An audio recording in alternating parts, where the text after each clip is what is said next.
Hey guys, well, I wish I had better news for you, but unfortunately, rates right now are actually, if I look at the bond charts, they're actually worse than they were 2 months ago when the Iran war started. So that's a bummer. It looks like the ceasefire is potentially failing. It has been some involvement of the other countries to try to keep it together. There's rumor that they're in negotiations secretly, but all those rumors now, they've been so, none of them have really come to fruition, and it's more of like he said, she said sort of thing. So the markets don't have any trust in that. Oil is continuing to go higher again.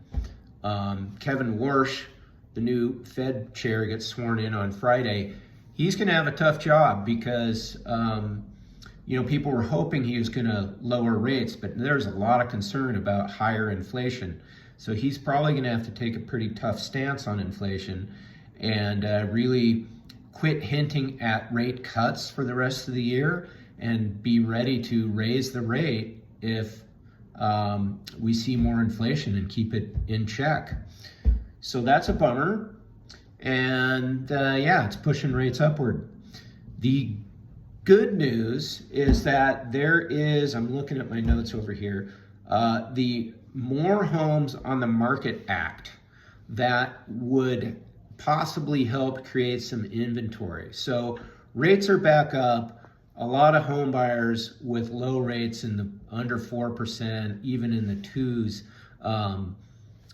they don't want to move. They don't want to trade for a 7% rate. What I was seeing is that earlier in the year, they were willing to do it when rates were around 6. And the logic out there is that if we get around 6 or lower, it unlocks that effect.